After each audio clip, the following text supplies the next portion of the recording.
In 2025, there's no football city quite as popular as Wrexham.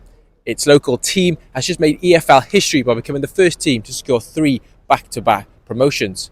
But is there more to this city than its modern Hollywood story? We're going to have to go and find out. We're here in Cardiff, but we need to go on the train over there, all the way to Wrexham. The journey from Cardiff to Wrexham takes around 2.5 hours, and before we even got to our final destination, there was one stop in particular that we had to stop at: Chirk.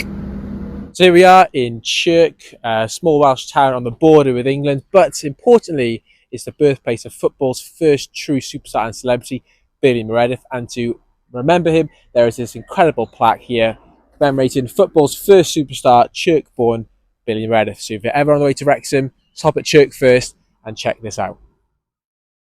Meredith was born to a mining family. He went on to play for Manchester United and Manchester City. He captained Wales and helped shape the modern pro game. He was football before it was famous. I never forgot where he came from. And that's not all that Chirk has to offer. If you follow me through these gates, we're going to go visit one of the oldest clubs in Wales. From the Billy Meredith plaque, it's just a short walk up the road to the Chirk Amateur Athletic Association Football Club. Here we are at Chirk AAA Football Ground. This is one of the oldest football clubs in Wales. The first Welsh team to reach the 5th round of the FA Cup as well, and all started here. Though Chirk still played today in the lower Welsh leagues, it's their earlier history that is more impressive. In 1887 and 1888, they reached the 5th round of the FA Cup. A founding member of the FAW, they were a formidable side and even included a young Billy Meredith. After our trip to Chirk, it was then on to Wrexham. And before we went into the city, we went to visit somewhere more poignant: the Gresford Colliery Memorial. The 22nd of September 1934 at 2 o'clock in the morning, an explosion in the Gresford Colliery just outside Wrexham claimed the lives of 266 men. Here we are at the Gresford Colliery Memorial. It's an incredible symbol of the connection of Wrexham, the town, and its working class roots. So many of the miners who lost their lives would have been supporters or even local footballers as well. So it's a real connection to the team. If you're ever going to Wrexham, just a few minutes up the road, you can pay your respect here at the Gresford Colliery Memorial. Following the Gresford Memorial, it was then into Wrexham itself, and the first stop along the way, Acton Park. Okay, so we're here in Wrexham in Acton Park, which is where the first Welsh Cup Final ever took place. We're not sure exactly where in this park, as it's all changed now, but it's a really important part of Welsh football history. Hardly the Wembley of Wales, but Wrexham beat Druids here 1-0 to lift the very first Welsh Cup. A last-minute winner and a new footballing chapter was born. From Acton Park, it was then a short drive into the centre and maybe the most important place in all of Welsh football history. Now, football history in Wales wouldn't exist without this famous pub, the Wynnstay Arms, where the FAW was founded in 1876. The first meeting of the FAW at the Wynnstay Arms in 1876 even predates the formation of the WRU. This truly shows that football has always been one of Wales's national sports.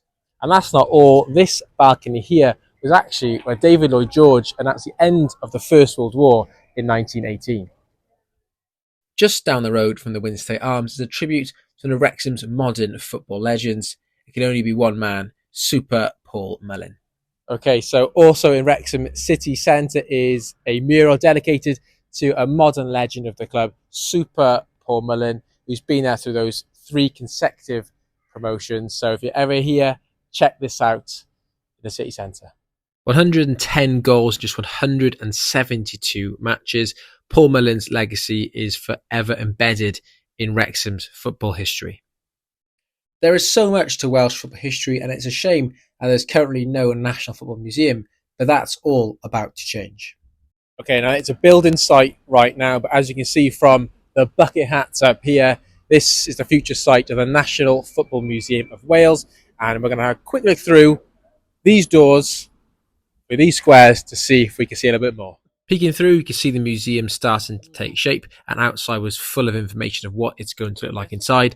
It is going to look absolutely amazing. It's not in Cardiff, it's not in Swansea, it's in Wrexham, the cradle of Welsh football. From the future Welsh Football Museum, it was then on something a little less hidden, a Caerhras, the Racecourse Ground. Of course, we couldn't visit Wrexham without coming to a Caerhras, the Racecourse Ground, the oldest international football ground in the world, and also home to the third oldest football club in the world, Wrexham AFC.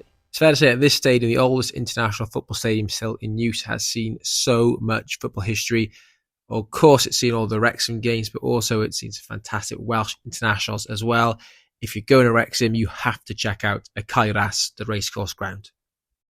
Before we got to the final stop, there was still time for Gareth to pop into the club shop and buy himself a shirt. Just outside the racecourse is one of football's most important pubs, the Turf Hotel. I didn't visit Wrexham without coming to the iconic Turf, the pub where some believe the club was founded back in 1864. An iconic pub still next to the ground today. It features prominently on the documentary, so we're going to go in and have a pint. It's fair to say that Turf really embraces the football history of this city, and you're really immersed within it. We thought after all that travelling around, we'd earned ourselves a pint. It's clear from our journey that Wrexham isn't just having a football moment. It's been living football for nearly 150 years, and now the world is finally catching up. From Chirk to Gresford and to Wrexham, this is truly a football city you have to visit.